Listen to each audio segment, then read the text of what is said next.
नमस्कार। लगातार आपसे हम जुड़ रहे हैं, लेकिन किसी न किसी वजह से संपर्क कट जा रहा है। लेकिन आपसे बात करना भी बहुत ज़रूरी है। कल हमने आपसे कहा था और ये मैंने कहा था कि वचन तो नहीं दूंगी, लेकिन कोशिश रहेगी आपसे हर शाम एक बार ज़रूर जुड़ा जाए, आपसे बातचीत किया जाए, ताकि जो भी चीज़ें हैं, जिन चीज़ों से रोज़मर्रा की ज़िंदगी में हम गुज़र रहे हैं, परेशान कर रहे हैं, तमाम चीज़ों पे एक मंच के ज़रिए हम उन चीज़ों को डिस्कस कर सकते हैं। और इसी के तहत हम आपसे जुड़े हैं। आज का जो विषय है, जो मुद्दा है, वो बेहद गंभीर है, बेहद संवेदनशील है और इसी विषय को लेकर हम आपसे जुड़े हैं। लेकिन अपने तमाम दर्शकों से हम ये भी अनुरोध करेंगे कि आप जिस जगह से भी हमारे साथ जुड़ रहे हैं, आप ज़रूर कमेंट बॉक्स में बताइएगा। बहरहाल आज का जो मुद्दा है, अब मुद्दे पे आते हैं।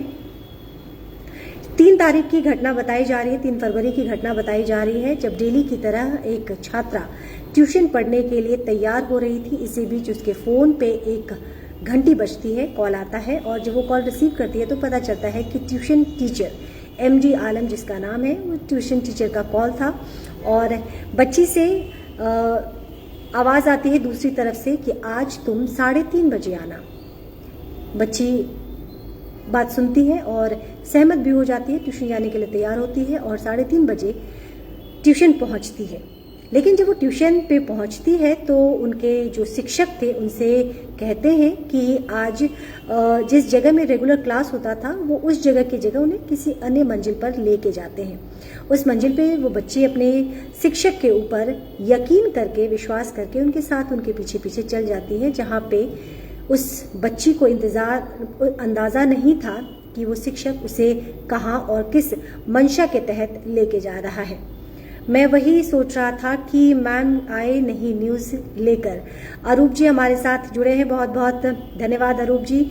और वो यकीन करके अपने शिक्षक पे उनके साथ चली जाती है, लेकिन उस बच्ची को ज़रा सा भी अंदाज़ा नहीं था कि शिक्षक का, गुरु का अगला कदम क्या होने वाला है। उस बच्ची के साथ अश्लील हरकत किया जाता है शिक्षक के द्वारा, जिससे बच्ची बेहद सहम जाती है। और बात अगर करें, आज भी हम उस समाज का हिस्सा है जहां इस तरह की हरकतों को, इस तरह की चीज़ें जब बच्चियों के साथ होती है, बच्ची इतनी सहम जाती है, इतनी डर जाती है कि माँ बाप को नहीं बताती है, लगातार कतराती रहती है। बहुत बच्चियाँ बताती हैं, लेकिन एक बड़ा तबका ऐसा भी है जो इन चीज़ों को बताने के पहले जो उनकी मानसिक स्थिति होती है, वो स्थिति में नहीं होती है कि इन चीज़ों को वो कैसे बताएं, क्योंकि समाज आज भी उसी चीज़ को फॉलो करता है कि गलती तो बेटा तुम्हारी ही रही होगी, तुमने ही कुछ ऐसा किया होगा, या हो सकता है तुम्हें ट्यूशन जाने का मन ना हो, इसलिए तुम मनगढ़ंत कहानी बना रहे हो। इन तमाम चीज़ें जो है, ये तमाम सवाल बच्चियों के मन में आता है और इसीलिए बच्ची कुछ भी कहने के पहले बहुत बार सोचती है। और मानसिक स्थिति भी ऐसी नहीं होती है कि बच्ची खुलकर अपने उस पीड़ा को, अपने उस दर्द को माँ बाप को बताए। और इस बच्ची के साथ भी ठीक ऐसा ही हुआ। इस बच्ची ने डरते सहमते हुए अपनी बड़ी बहन को ये तमाम घटनाक्रम बताई।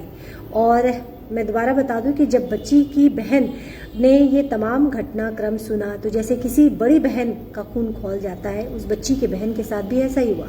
और कहते हैं कि बड़ा भाई पिता समान, तो वही बड़ी बहन माँ समान होती है। तो उसने अपनी बहन को बताया। माँ ने, बहन को जब ये बात पता चली तो थाना तक ये पूरा मामला पहुँचता है। महिला थाना तक ये मामला पहुंचता है और उसके बाद जैसे ही सामने ये खबर आती है, पूरा शहर का खून उबाल पर है बच्ची के साथ। क्योंकि देखिए, हमारे समाज में तो आज भी हम इस परंपरा को फॉलो करते हैं, गुरुर ब्रह्मा गुरुर विष्णु गुरुर देवो महेश्वरा। तो हम गुरु को ईश्वर से भी एक ऊंचे पद पर स्थान देते हैं। हमारे लिए गुरु हमारे सब कुछ होते हैं। और गुरु के द्वारा अपने स्टूडेंट के साथ इस तरह की हरकत जब से सामने आई है, सिलीगुड़ी शहर के लोग बहुत परेशान हैं, क्योंकि बात सिर्फ एक बच्ची की नहीं है।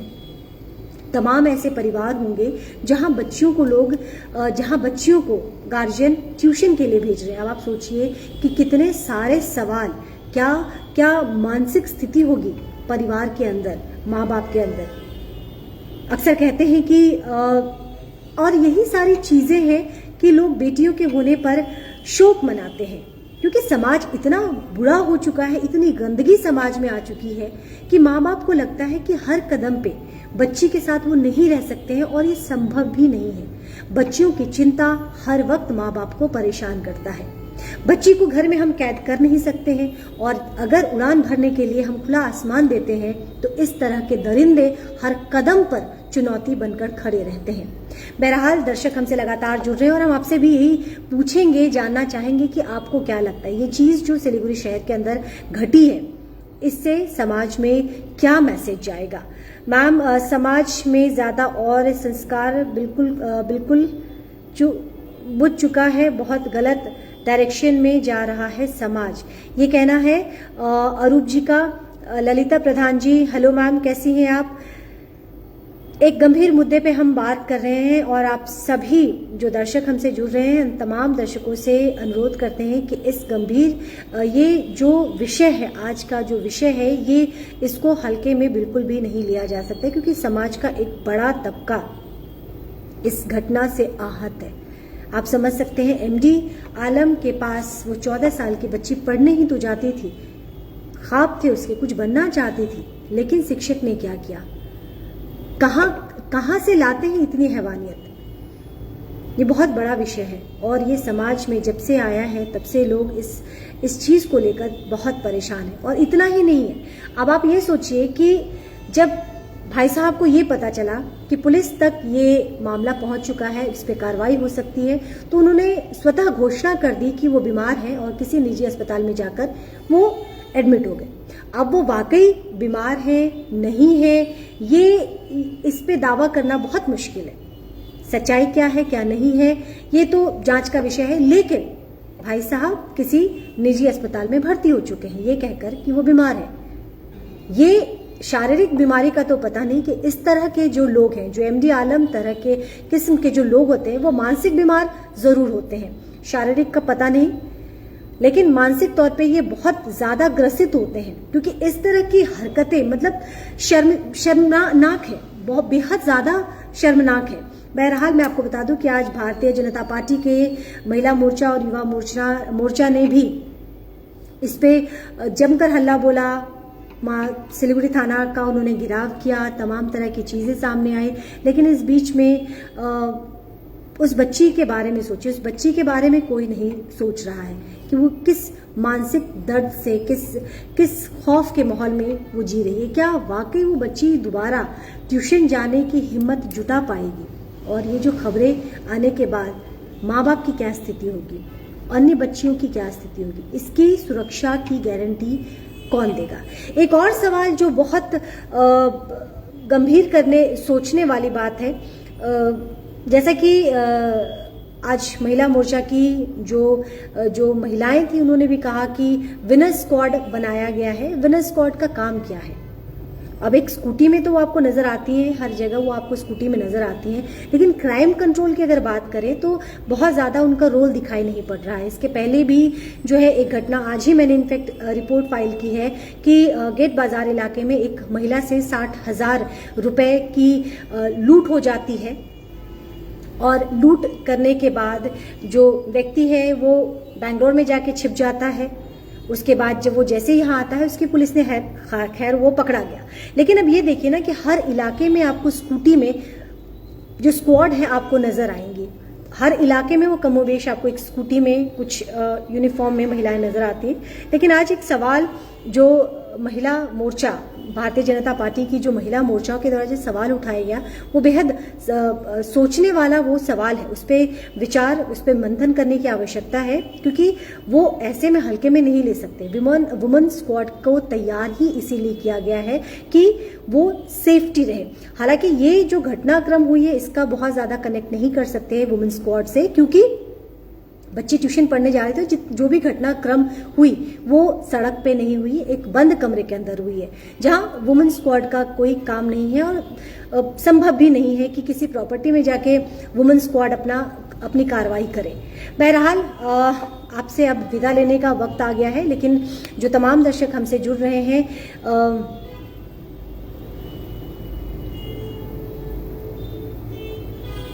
अरूप जी ने लिखा है कि मैम ये तो न्यूज़ मैंने मेन में आ गया, इसलिए पता चल गया बहुत ऐसे घटनाएं हैं जो समाज के सामने आती ही नहीं। वाकई आप सही कह रहे हैं कि बहुत सारी ऐसी घटनाएं हैं जो घटती तो हैं लेकिन समाज के सामने नहीं आती हैं। आउटस्पोकन होने की जरूरत है, आपको अपनी बात स्ट्रांगली रखने की जरूरत है। क्या होगा क्या नहीं होगा ये परिणाम बाद की बात है, लेकिन अपनी बातों को स्ट्रांगली रखना बेहद जरूरी है। और हो सकता है कि आज आपने हिम्मत जुटाई, कल कोई आपको देखकर कोई और हिम्मत जुटाएगा, कोई उसके बाद कोई और जुटाएगा, तो हो सकता है कि आप किसी के लिए एक प्रेरणा बनकर सामने आए। बहरहाल वसीम अख्तर जी ने लिखा है कि मैम हमारे 46 वार्ड में कोई नहीं हुआ है अभी, दार्जिलिंग मोड़ में तो आपको मिला काउंसलर, तो क्वेश्चन कीजिए। आपका मैं सवाल नहीं समझ पाई हूँ वसीम अख्तर वसीम साहब। बहरहाल मैं आपको यही बोलूंगी कि हर किसी को अपने साथ जो भी घटनाएं हो रही हैं, देखिए घटनाओं को रोकना तो बहुत मुश्किल होता है, किसी को पता नहीं होता है कि कब कौन सी घटना घटने वाली है, लेकिन अगर इस तरह की चीजें हो रही है समाज में तो उस पे प्रखरता के साथ बातों को सामने रखने की बहुत ज्यादा आवश्यकता है। क्योंकि अक्सर लोगों को भी पता चल चुका है कि कुछ अगर घटना होती है तो लोग चुप रहेंगे, सामने नहीं आएंगे, और इसी वजह से अपराध लगातार बढ़ता जा रहा है। इसीलिए अब सही वक्त आ गया है, सही समय है कि अगर आपके साथ कुछ सही गलत कुछ भी हो रहा है जो नहीं होना चाहिए, जो समाज के मापदंड पे नहीं उतरता है, तो मेरे ख्याल से उसके लिए प्रखर होने की, आवाज उठाने की आप कोशिश करें। अगर आप खुद के लिए आवाज नहीं उठा सकते तो आप ये बताइए कि आपके लिए कोई आवाज क्यों उठाएगा, कोई दूसरा तीसरा चौथा व्यक्ति आपके लिए क्यों आवाज उठाएगा? ये भी तो एक प्रश्न उठता है ना। इसीलिए अपने हक की आवाज आप खुद उठाइए और देखिए उसके बाद काफिला बनता जाएगा, लोग आपसे जुड़ते जाएंगे। लेकिन पहला कदम किसी भी चीज के लिए आसान नहीं होता है, पहला कदम उठाना आसान नहीं होता है, लेकिन अगर आप वो पहला कदम उठा लेते हैं तो यकीन मानिए आगे की चीजें बहुत आसान हो जाती हैं और फिर उसके बाद आपको लगातार लोगों का सपोर्ट मिलता है। गुड्डू गुप्ता जी ने लिखा है absolutely right, thank you so much. Arup ji ने भी लिखा है बिल्कुल मैम। तो देखिए समाज में और आज भी हमारे समाज में जो पुरुषों को जो कटघरे में हमेशा खड़ा किया जाता है, मैं आपसे यही कहूंगी कि हम जिस देश में रहते हैं ना, वहां द्रौपदी एक थी और उसके मान सम्मान के लिए आप समझिए कि पांडवों ने कौरवों का वंश तक खत्म कर दिया था। तो आप भी बहुत ज्यादा सोच विचार मत कीजिए। समाज में अगर कुछ हो रहा है, ठीक है, मान लिया वो आपकी बहन नहीं है, आपकी बेटी नहीं है, आपके रिश्तेदार नहीं है, लेकिन किसी की तो बेटी है, किसी की तो बहन है, तो आप कम से कम इंसानियत का मान रखिए। हम जिस देश में आते हैं ना, यकीन मानिए काफी गौरवपूर्ण रहा है हमारा इतिहास। मीना शर्मा जी ने लिखा है कि मैम आप अपना कांटेक्ट नंबर दीजिए, मेरा नंबर लिख लीजिए जो ऑफिस का नंबर है 9832100771 9832100771। मैं दोबारा बोल रही हूँ 9832100771। तो मैं जैसे कि हम मुद्दे पे आते हैं और मैं यही कह रही थी कि आप खामोशी मत इख्तियार कीजिए। अगर आपके समाज में आपके आस पड़ोस में कुछ गलत हो रहा है तो उस बच्ची का, उस महिला का या उस बच्चे का साथ, सिर्फ बच्ची के लिए बात नहीं कर रही हूँ, बच्चों के साथ भी गलत हो रहा है, बच्चे भी पीड़ित हो रहे हैं, बच्चों का भी शोषण हो रहा है। तो आज के जो क्रूर मानसिकता के लोग हैं, जो हैवानियत पे उतर आए हैं, वो तो ना बच्चे को छोड़ रहे हैं ना बच्चे को छोड़ रहे हैं। मेरा सिर्फ आपसे यही गुजारिश है कि अगर आपके आस पड़ोस में, आपके समाज में अगर कुछ गलत हो रहा है तो आप उसके लिए आवाज बुलंद कीजिए। सच्चाई में यकीनन, आप यकीन मानिए, यकीनन उसमें बहुत ताकत होती है। सच बोलने वाला वो अकेला ही काफी होता है। अक्सर लोग कहते हैं कि अकेला चना भार नहीं फोड़ता, लेकिन मैं आपको बताती हूँ कि कवि गुरु रविंद्रनाथ टैगोर ने भी कहा है, एकला चलो रे, अकेले चलिए, शुरुआत करिए और देखिए फिर लोग आपसे कैसे जुड़ते चले जाते हैं। आपको इतना समर्थन मिलेगा कि आप समेटे नहीं समेट पाएंगे। लेकिन और अगर समर्थन नहीं भी मिलता है तो कम से कम end of the time we are answerable to our soul, हम अपनी आत्मा को जवाब दे पाएंगे कि चलो भले किसी ने साथ नहीं दिया पर मैं मैंने गलत के लिए आवाज़ उठाई, ये एक बहुत बड़ी संतुष्टि होती है, ये सुकून बहुत होता है। भले कोई साथ दे ना दे, मेरी ज़िंदगी की अगर मैं व्यक्तिगत तौर पे बात करूँ, बहुत सारी चुनौतियाँ आई। जब मैं खबर समय में थी, ट्रैफिक अपडेट से कार्यक्रम करती थी, यकीन मानिए बहुत बार जख्मी हुई, बहुत बार जख्मी हुई।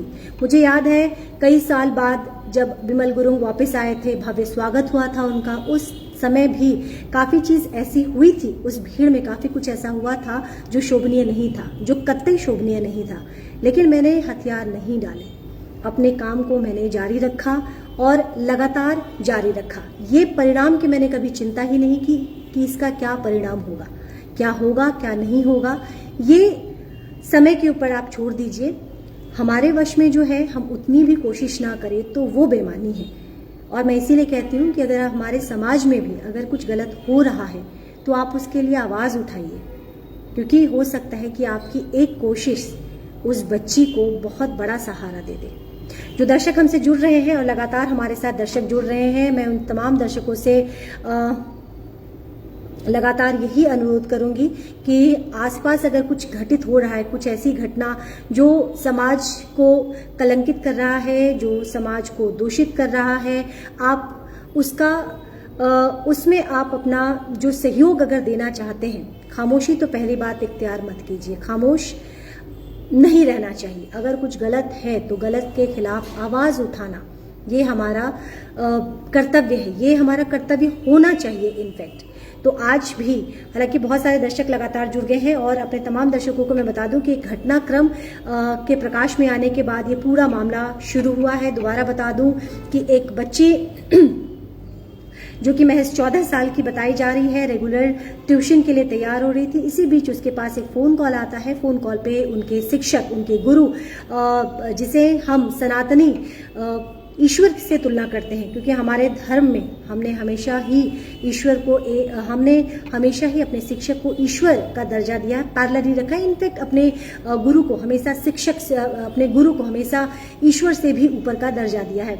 तो शिक्षक का जब फोन आता है, कहते हैं, उनसे कहा जाता है बच्ची को कि तुम 3:30 बजे आओ, और 3:30 बजे जब बच्ची आती है तो बच्ची से कहा जाता है कि रेगुलर जहाँ क्लास होता था वहाँ पे क्लास नहीं करके किसी ऊपर के फ्लोर में बच्ची को कहा जाता है कि ट्यूशन आज वहीं पढ़ेंगे। बच्ची अपने शिक्षक पे भरोसा करके उसके साथ आगे बढ़ जाती है, लेकिन उसे यकीन जरा सा भी आभास नहीं था, जरा सा भी अंदाजा नहीं था कि वो शिक्षक के मन में क्या कुछ चल रहा है, वो शिक्षक किस प्लानिंग के साथ उस बच्ची को ऊपरी तल्ले पे लेकर जा रहा है। जब बच्ची उसके साथ ऊपरी तल्ले पे जाती है तो उस बच्ची के साथ please share your contact number. Meena ji, मैं आपको नंबर बता चुकी हूँ, 9832107771। ये मैं नंबर काफी बार रिपीट कर चुकी हूँ। बहरहाल शिक्षक जब वो बच्ची चली जाती है शिक्षक के साथ ऊपर, तो उसके साथ वहाँ पे जो शिक्षक जिसका नाम एमडी आलम बताया जा रहा है, एमडी आलम ने उसके साथ अभद्रता की, अश्लीलता की, जिससे बच्ची सहम गई। पूरी घटनाक्रम को उसने अपनी बड़ी बहन को बताया। बड़ी बहन को जैसे इस पूरी घटना के बारे में जानकारी मिलती है, वो तुरंत बगैर वक्त जाया किया हुआ उस बच्ची के साथ उस बच्ची जो उसकी बहन थी, छोटी बहन थी, पूरी घटनाक्रम को लेके महिला थाना पहुंचती है, शिकायत दर्ज करा जाती है। लेकिन शिकायत दर्ज होने के साथ ही ये टीचर इतना ज्यादा स्मार्ट है, एमडी आलम साहब इतने ज्यादा स्मार्ट है कि इन्होंने को बताया कि ये बीमार है और जाके एक निजी अस्पताल में भर्ती हो गए। वहीं महिला मोर्चा का ये कहना है कि अभी तक गिरफ्तारी नहीं हुई है, लेकिन मैं आपको ये बता दूं कि प्रशासनिक सूत्रों से जो जानकारी मिली है उसके मुताबिक गार्ड वहां पे तैनात कर दिए गए हैं, पुलिस की एक टीम निगरानी पर है। भले ही एमडी आलम साहब खुद को बीमार बता रहे हैं, लेकिन बीमारी में भी जहां वो एडमिट है वहां पे पुलिस का पहरा है, पुलिस की वहां पे तैनाती है, और उम्मीद यही जताई जा रही है कि जैसे ही वो ठीक होते हैं उन्हें अरेस्ट कर लिया जाएगा। लेकिन मैं आपको इसी बीच में मैंने ये भी कहा था कि अगर इस तरह की संदीप शर्मा ने जी लिखा है, मैम ऐसे इंसान को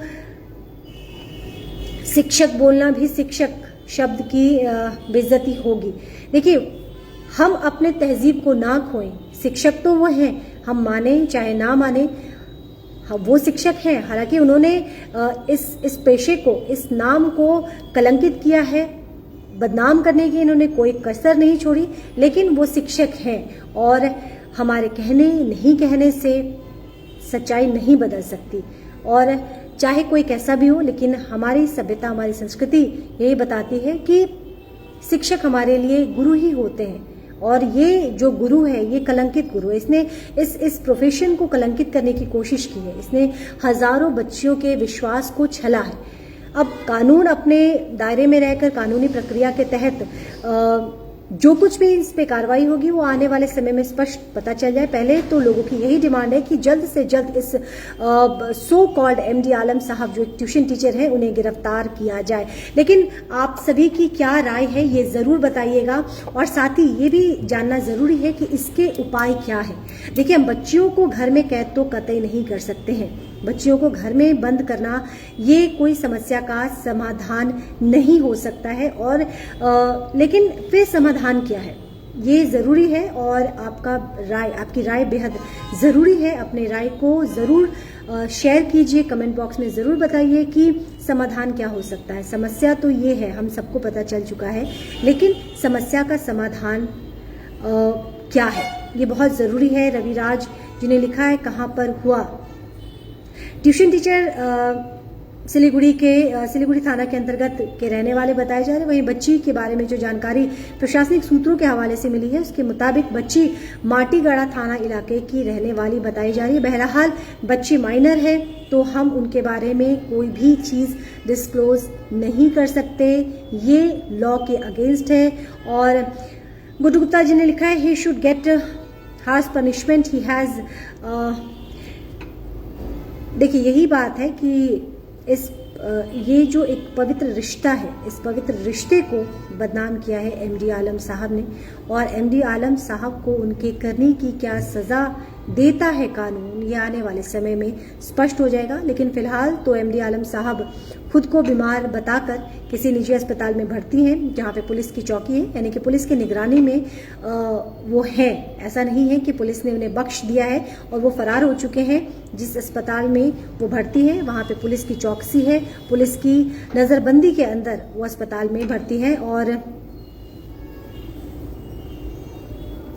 आप अपना ख्याल रखिएगा। कल फिर एक मुद्दे के साथ मैं दोबारा जुड़ने की कोशिश करूंगी, क्योंकि अचानक से ही अगर कोई प्रेशर आ जाता है, कोई खबरें आ जाती हैं तो चीज़ें थोड़ी सी मिसमैनेज हो जाती हैं। पर लेकिन कोशिश हर दिन हमारी यही रहेगी कि आपके साथ कुछ वक्त बिताया जाए, तमाम मुद्दों के ऊपर विस्तृत चर्चा की जाए। और अपना ख्याल रखिएगा। जल्द आपसे दोबारा जुड़ूंगी। देखते रहिए द न्यूज़ बॉक्स।